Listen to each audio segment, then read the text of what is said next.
Okay, I'll begin anyway. My title is How Does the King Meditate? Observations on Ashoka's Personal and Public Messages, with perhaps some slight connection with the meditation theme, but also in the hopes or in the expectation just that Ashoka is a person of amazing interest to people all over the world in ancient and modern times. Ashoka is justly a object of fascination for Buddhists on the one hand, in various schools and Buddhist traditions, and also in India, especially in modern India. Ironically, Ashoka was more or less completely forgotten for almost 2,000 years in India itself, but was rediscovered in the 19th century and became a very important public figure and kind of godfather, so to speak, to the modern Indian Republic.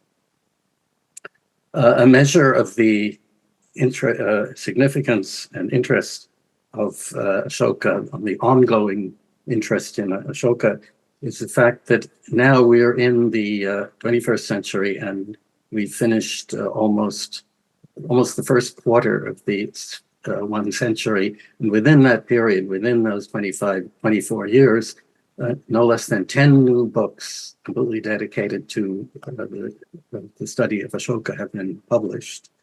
And even more recently, last year only, 2023, two very important books about Ashoka were published. The first is Patrick Olivell's biography called Ashoka, Portrait of a Philosopher King, which I will refer to later, and also by the Dutch Indologist Herman Tieken's book called The Ashokan Inscriptions, where he's restudied and retranslated all of the inscriptions. Both of these are major steps forward in the ongoing long-time study of Ashoka and his beliefs and his practices. I'll try to give some idea of why Ashoka is so interesting and special, even to this throughout history and even to this day. So please turn to second slide.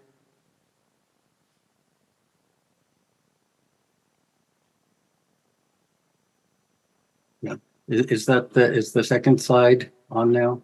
I can't see. Let me check.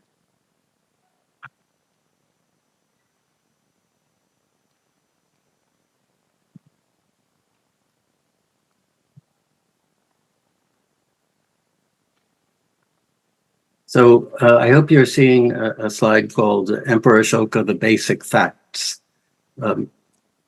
First, and just very briefly summarize the historical context of Ashoka.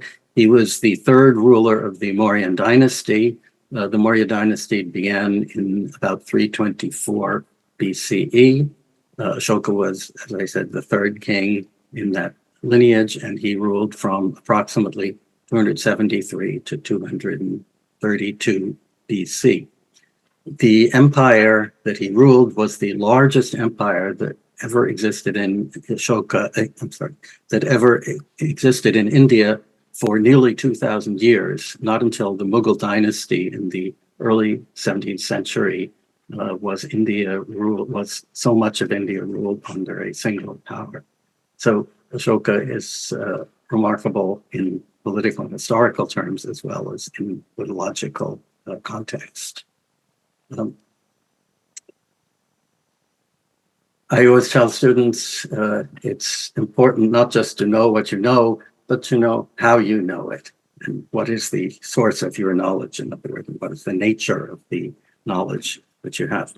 Well, talking about Ashoka, to very briefly summarize, we have two kinds of knowledge about Ashoka. One are what I call legendary or theological. That's item A in the slide. Those are by which I refer to descriptions more or less legendary or in later Buddhist literature. And the other type B is what I call historical, and by that I refer, of course, to his very famous body of inscriptions, which I will talk about some length later. Can we have the next slide, please? Slide number 3.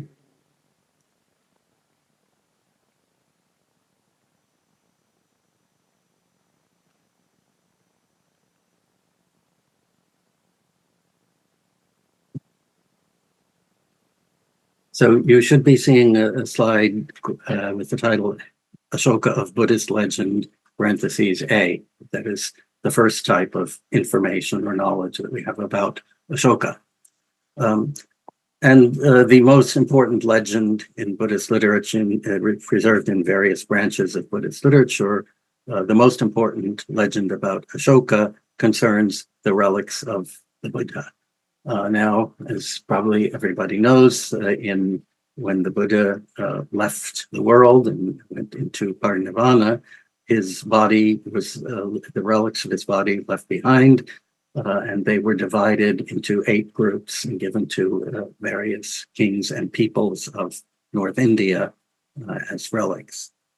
Ashoka, some 200 years later, we don't know the exact dates, but maybe about 200 years after the parinirvana, Ashoka became the king, and he, according to legend, retrieved 7 relics of the Buddha. Only 7, because one of them had been taken by the Nagas of Ramagrama.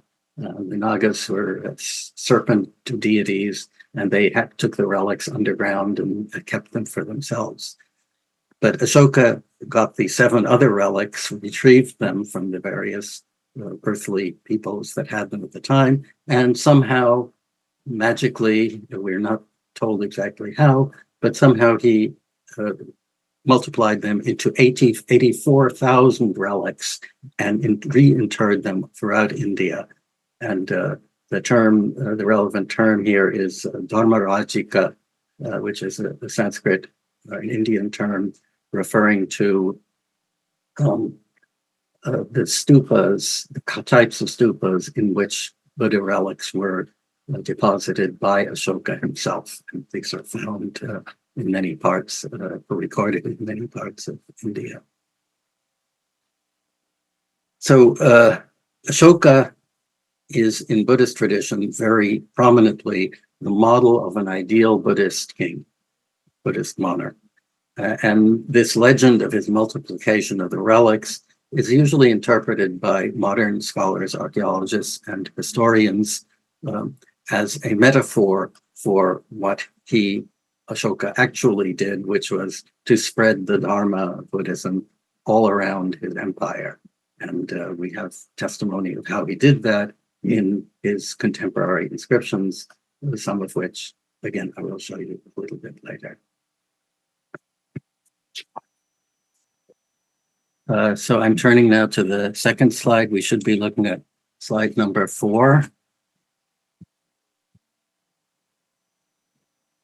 I would like to confirm that it's not clear to me that everyone is seeing the correct slide. Can somebody confirm that for me, please?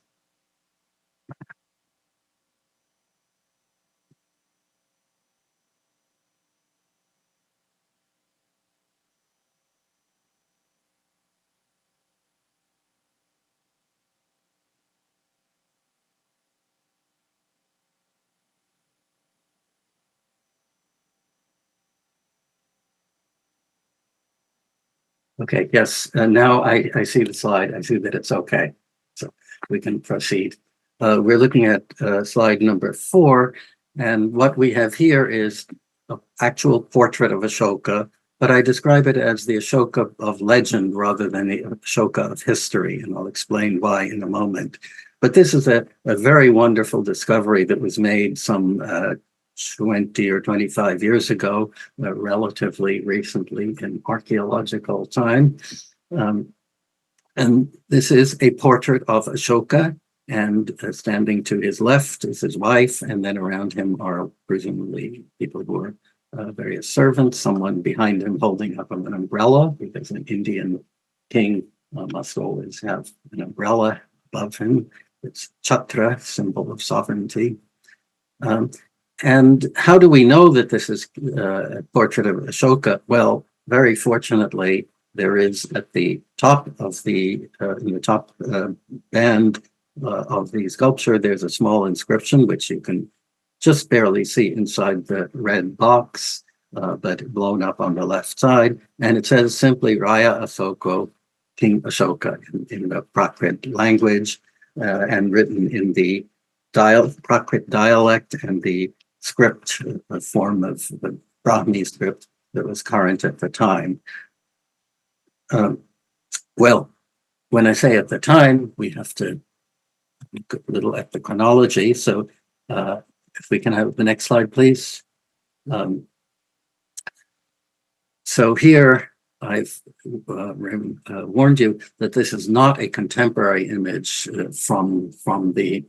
taken from life, so to speak, of Ashoka himself, but rather it's an image made approximately 3 centuries later at a site, a very important and wonderful Buddhist stupa site in South India called Kanaganahalli.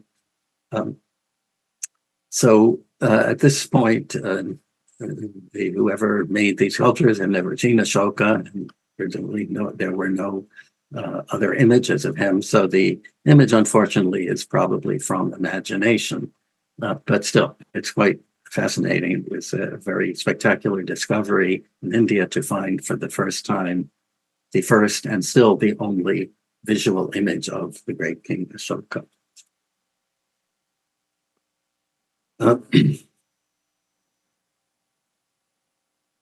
So that's why I label this at the top of the slide as Ashoka, Buddha's legend, type A. That is, it's more or less in the category of legend and memory rather than of straight history.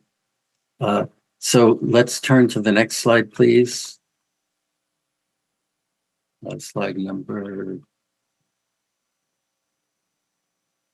6. Yeah, that's right. Thank you. So here I have, I'm showing an example of the material of what I call the historical, about what I call the historical Ashoka. And by that, I mean almost completely, as I mentioned before, his own contemporary inscriptions. So here we have the actual words of Ashoka himself preserved for us in rock for more than 2,000 years, in great numbers around India. And I will explain a little bit about the range and amount, number and range and types of these inscriptions. But first, I just chose one particularly beautiful example, very well preserved and clearly legible. This is a small portion of a very large set of inscriptions, 13 separate inscriptions at all. These are Ashoka's separate compositions. It's 13 what are called the rock edicts, series that were inscribed on rocks all around the edges of his empire. So show later. This particularly well-preserved set is at a place called Girnar in the state of Gujarat in Western India, a very wonderful place, which I would highly recommend if anyone has an opportunity to travel in that part of India. There are wonderful things to see in this site, Ashokan and other inscriptions. Just for the technical information, some people might be interested, maybe not all, about the language. This is, again, written in the Prakrit language, or more specifically in the Western Indian dialect of early Prakrit. And the script, which is maybe not familiar to most people, is an early form of the Brahmi script. Most of the Ashokan inscriptions, including the ones that I'll show a little later, are written in Brahmi script. A few of them are also written in another kind of writing called Koroshti. used in the Northwest. Next slide, please.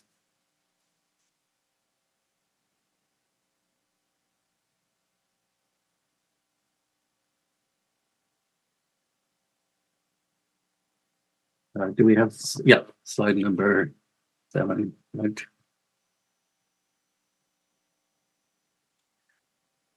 So this slide shows the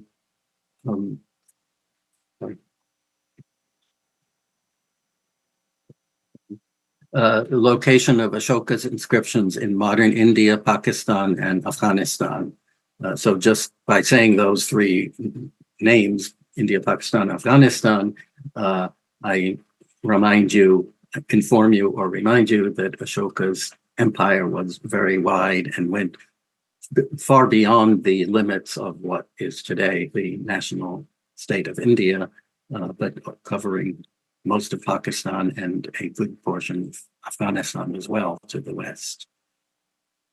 So here you can see the general distribution of the inscriptions from the various symbols. But if we look at the next slide, please, slide number 8.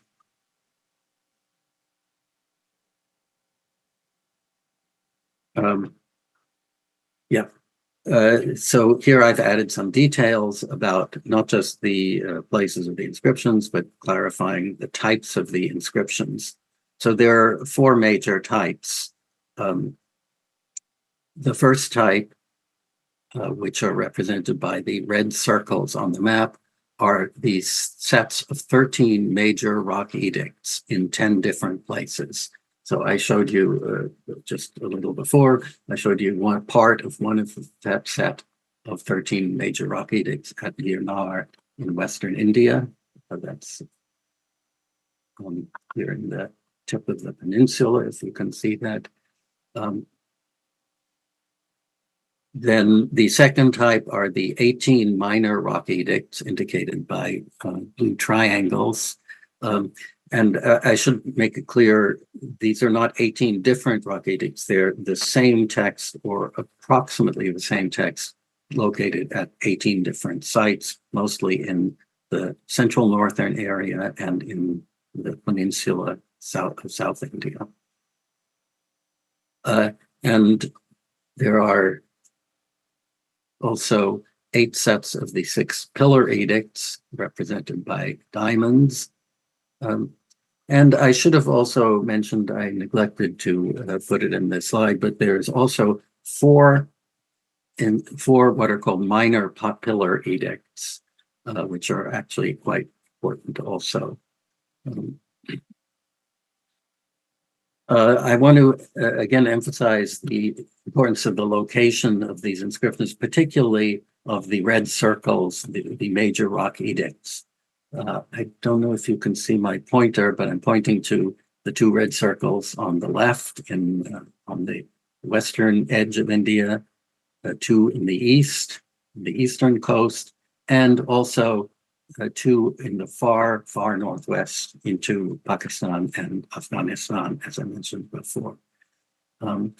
These major rock edicts, the red circles, typically seem to mark approximately the borders of Ashoka's empire, which, as I mentioned earlier, it was the largest empire for over 2,000 years in India. So let me show you an example of one or 2 of these inscriptions. In the next slide, that's number 9, we have an example of an Ashokan pillar at a place called Lorianandangarh in Bihar, India. So that's one of the 6 sets of pillar edicts. And in the next slide number 10, please. Yeah. And here I've given just a summary translation. Actually, the text is quite long. I've just picked out a representative portion of it. I'd like to read it. Ashoka tells us here, Dharma is excellent, but what is the extent of Dharma? Few evil acts, many good deeds, compassion, gift-giving, truthfulness, and purity. I have also given the manifold gift of sight. I have conferred various benefits on bipeds and quadrupeds, on birds and aquatic animals, even up to the gift of life. But I have also done many other good acts. For the following reason, I had this writing on Dharma inscribed, so that people may confirm to it and that it may endure for a long time.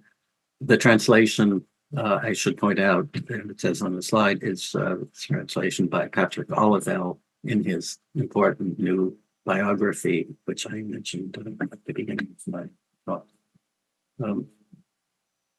So here he's talking about Dharma, but he's not really talking about Buddhism. There's nothing really in what he says in this passage that I quoted, and in the several some other inscriptions or edicts on the same pillar. There's nothing that really specifically refers to Buddhism. He talks about few evil acts, many good deeds, compassion, gift giving, truthfulness, and purity. Well, these are certainly Buddhist principles, but they're also not by no means exclusively or distinctively Buddhist principles. Most religions and moral systems would have the same to say. He does say that he conferred various benefits on bipeds and quadrupeds, birds and aquatic animals, and that could be considered distinctively Buddhist, at least in comparison to other world religions, which don't care so much about animals. But it's also not really distinctive of Buddhism, it's distinctive of Indian religions generally. So essentially, there's nothing uniquely Buddhist about this Dharma. And again, the word Dharma, it describes Buddhism, but it is also not exclusive to Buddhism. It is a term used by all Indian religions. So at this point, when we look at this side of Ashoka, we don't really know whether he is a Buddhist or not. Let's turn to the next slide, please. And here we see another side of Ashoka, where he tells us or portrays himself as a pious Buddha. And this is a very famous inscription at a place called Lumbini, which nowadays everyone knows is where the Buddha was born. And I've marked it on the map in the red circle in Nepal, just over the border from India. And here is the very famous inscription, the Lumbini pillar inscription, in which it says in the section in the blue football, it says, "Here the Buddha was born." More specifically, it says here, and the next word, which I didn't put in the slide, but the next word is Sakamuni, that is to say Shakyamuni. So here the Buddha Shakyamuni was born. And the context in the first line and a half says that when the king, and he refers to himself as Devanam Priya Priyadarshi, these are his wild titles. So we'll just say when the king had been anointed and had been ruling for 20 years, the king came here in person and worshipped because, and then quote, because here was the Buddha Shakyamuni was born. So in this inscription, and in some, but by no means all of his inscriptions, we have Ashoka showing himself, revealing himself to be a Buddhist. Or maybe it sometimes seems that he was a part-time Buddhist, if there is such a thing, if it's possible to be that.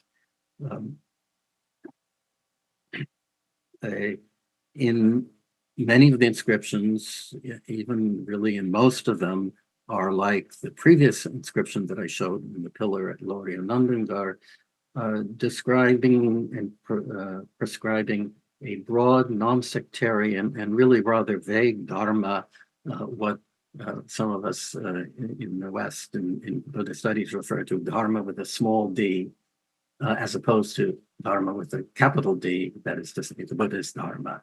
So this is dharma in small d, in a generic, non-specific, non-sectarian sense. As in, I quoted before, few evil acts, many good deeds, compassion, truthfulness, and purity. So we have the impression, or we can get the impression, that Ashoka was something like a part-time Buddhist. It would be Buddhist part-time basis. It's not.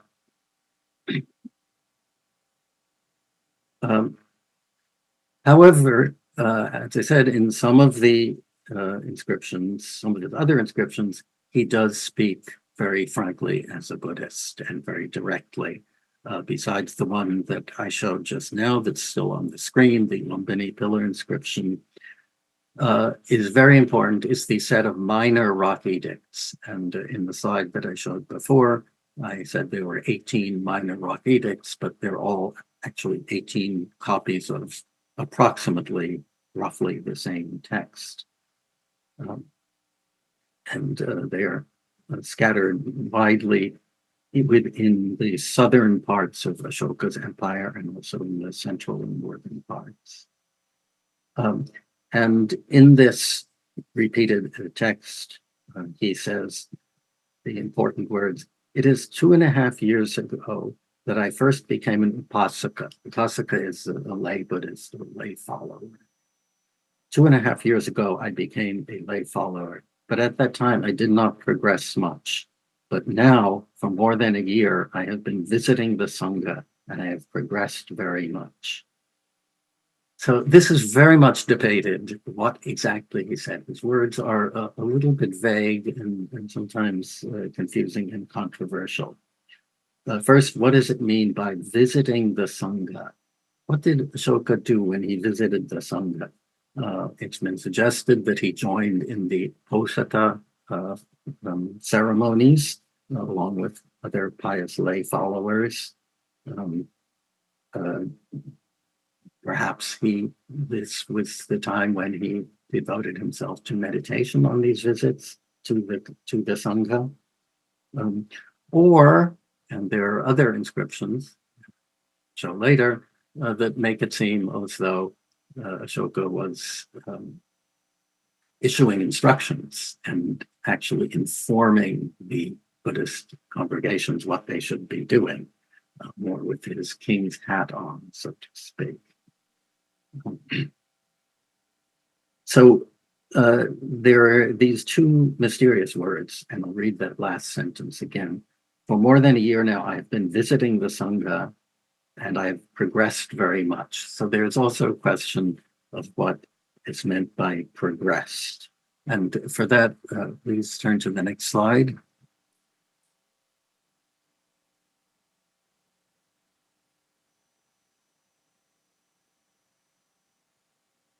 We have, yes, just like this.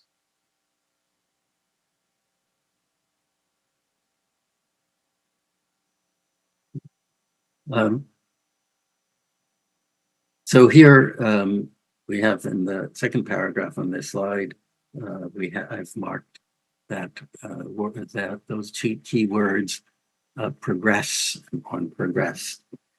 So here again, as in the word approaching, we wonder what he really meant when he progressed. The term he uses is in Sanskrit, bakante or palakante, which means literally to step forward or to stride, to sort of step broadly and confidently or vigorously. So here he is pretty clearly declaring his strong personal adherence to the Buddhist religion. So that is one aspect of apparently of Ashoka's relationship with the Buddhist Dharma and with Buddhist institutions, that is sanghas, that is monasteries. But there is another side to his relationship, and please turn to the next slide, number 13.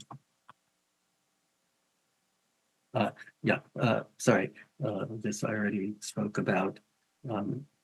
So here, particularly using that keyword progress, the sense of determination and dedication, working at it, working at the Dharma, presumably including meditating. And so here he declares his strong personal adherence to the Buddhist religion. And now, next slide, please, number 14. There's one other inscription in which Ashoka shows us something about his relationship to the Buddhist community, but again, it's a rather different relationship. And it's one in which he seems to be invoking his authority as king in addressing, or at least making gentle recommendations to the Sangha. And this is the famous, what is called the Calcutta Bhairat rock inscription that you see on the bottom of the screen. It's called that because it was found in a place called Bhairat in Rajasthan, that is in northwestern India, but it was taken to Calcutta, where it stands still today in the Asiatic Society Museum, if you ever want to see it. And this is a unique inscription in which he recommends specific texts, specific sutras, specific passages for the study by the monks in the Sangha. He starts out by saying the well-known kind of a proverb, everything that was spoken by the Buddha is well spoken. And everyone agrees that.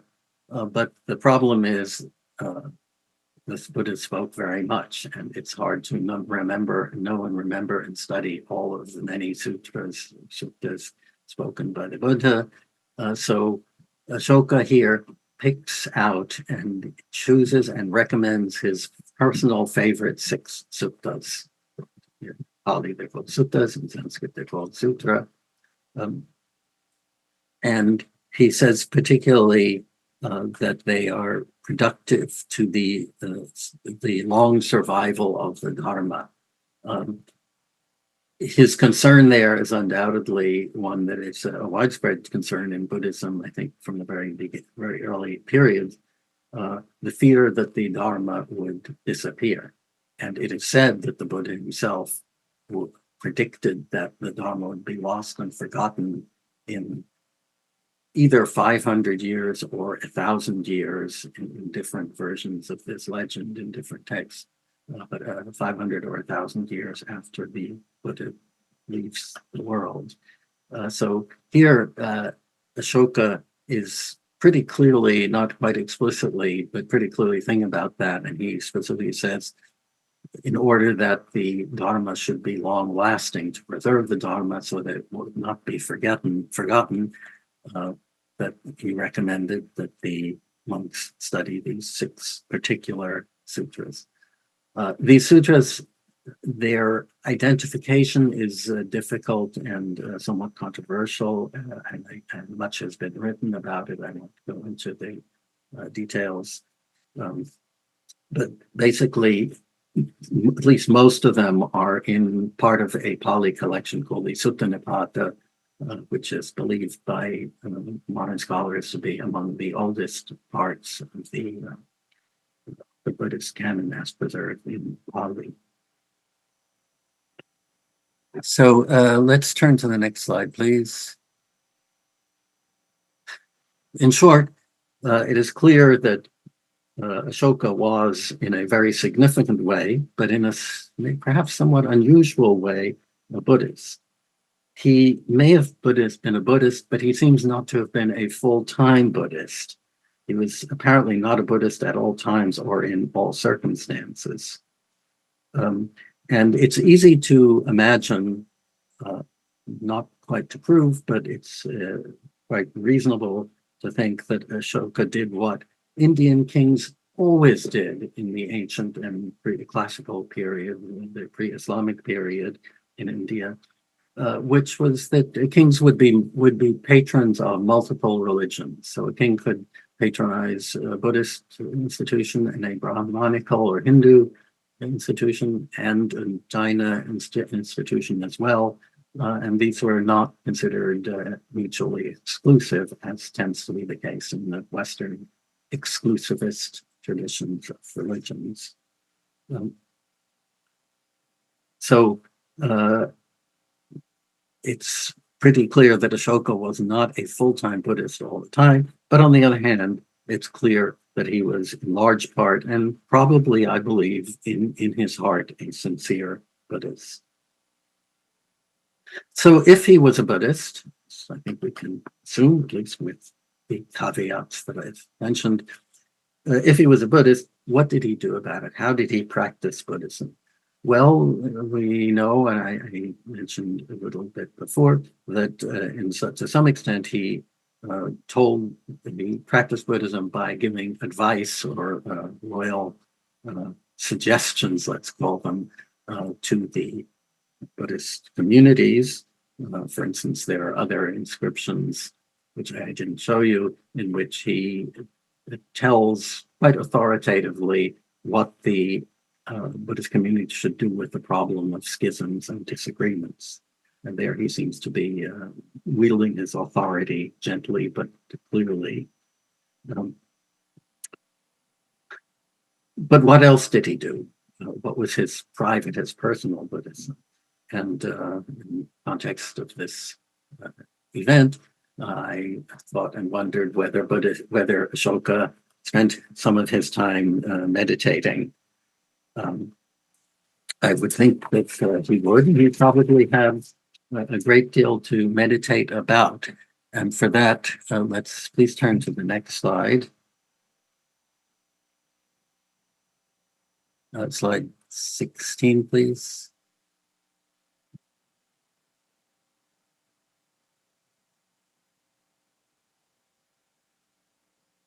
I bring to the question of, did he meditate and how did he meditate? I've heard it said that to be a Buddhist is to meditate. So let's try to guess how Ashoka might have meditated. And then the next slide, please, number 17. So here I quote what is possibly the best known of all of Ashoka's words, for which he is uniquely famous. This is from the 13th major rock edicts. Remember, I mentioned before, there were 10 sets of these 13 rock edicts engraved around the borders of Ashoka's empire. And in this very unusual text, he says, in the 8th year after his consecration, the king, and he's referring to himself in the third person, Ashoka conquered Kalinga. Kalinga is a territory in the southeast part of India. 150,000 people were deported from there. Hundreds of thousands were killed on the spot, and almost that many died. But the beloved of gods, and again, he refers to himself by his royal title, that is Ashoka himself, is still haunted by the thought of having conquered Kalinga. Now, so the key word here is anushaya. I cited it in the last paragraph on this slide. Anushaya, or the synonym anushochana, which is translated, and the translation is, of course, again from Patrick Olivell's new translation, translated as haunted, which is an appropriate but somewhat free translation. Literally, anushaya and anushochana is the feeling of regret or grief over something that you've done before. It has a sense of repeated anxiety and feelings of unease and guilt. So this is something that, as far as I know, and I have looked around quite a bit, I think Ashoka is the only king, not only in India, but in history anywhere in the world that I've been able to find out, who ever said, I'm sorry, who apologized for the suffering that he, as a king, perhaps inevitably had to inflict on people because, well, that's what kings do. It's their job. But he was the only one, I think, who ever explicitly said that and even apologized for it. That seems a very Buddhist attitude. Next slide, please.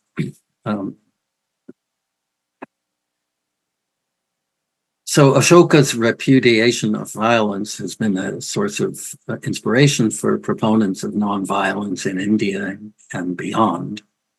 But I wonder whether in Ashoka's mind, when he talks about his regrets that are haunting him, it brings to my mind a proverbial saying in the Mahabharata. And of course, the Mahabharata is not a Buddhist text, it's a Hindu and Brahmanical text, but it's a expression that I think would also apply in a Buddhist context reasonably well. And the proverb is, all kings go to hell, as it says at the end of the Mahabharata. And that is probably true, because as I said, kings have to do what they have to do. So I wonder, when I meditate about Ashoka's meditations, I wonder if this is something that was very much on his mind, that this lingering feeling of guilt that he alone has explicitly admitted to. Buddhist literature, or at least some kinds of Buddhist literature, early Buddhist literature, is full of very vivid and just horrifying portrayals of the various hells that different types of sinners are condemned to by the inexorable laws of karma. And I can easily imagine that these thoughts, the fear of hell, could have weighed heavily on Ashoka's mind as he thought back over his early years when he had engaged in aggressive and warlike expansion as a king must do.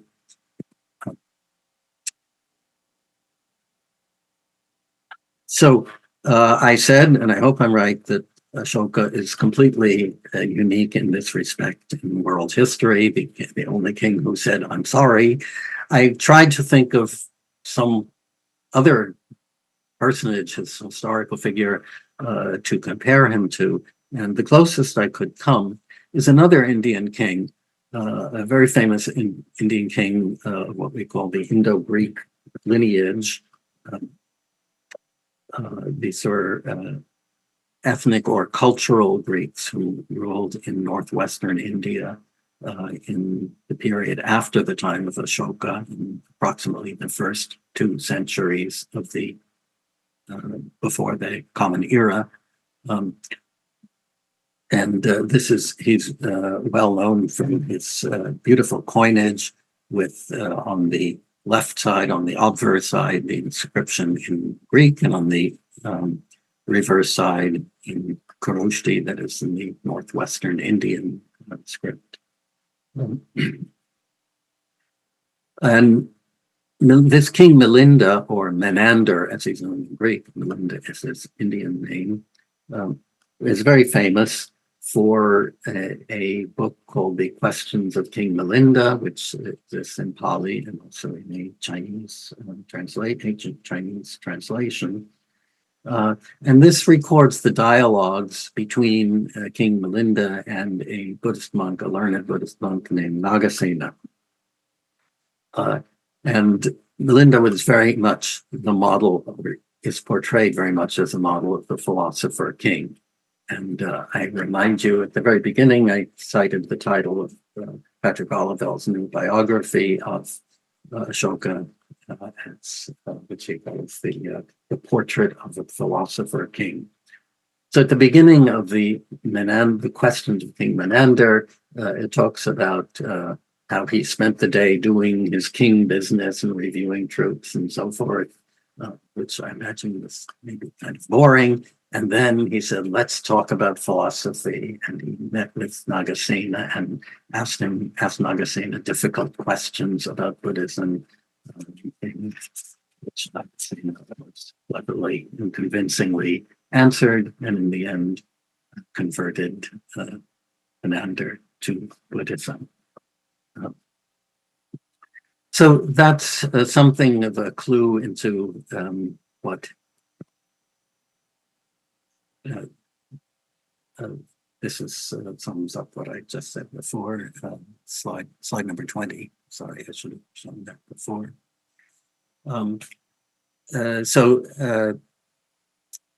Menander or Melinda is more explicitly described as a philosopher king, and I have to wonder whether Ashoka was similarly inclined toward philosophical discussion, perhaps even more so than to meditational exercises as such. And so please put on the next, I think that's the last slide, number 21. Yeah. So in the end, this question, was he really a Buddhist, and did he meditate as a Buddhist? This question, like so many about Ashoka, remains more or less mysterious. As Patrick Olivehel, who I've cited already several times, the author of the recent biography, remarks, Ashoka tends to show us only as much as much as he wants us to see of him, and often seems to lower the curtain just as when he is about to reveal himself. Of course, that's not literally true, but when you read these edicts, you get the insights into Ashoka, what he did and what he thought, but only up to a certain point, and it leaves you hanging all too often. So in the end, it's not surprising, Ashoka is one of the most intriguing, but also one of the most mystifying figures of the ancient world. Barring the unlikely discovery of new inscriptions that will raise the curtain, hardly likely to happen, Ashoka remains for us a mystery, but also, in a sense, an inspiration to all Buddhists and non-Buddhists alike. Thank you. I'm finished now.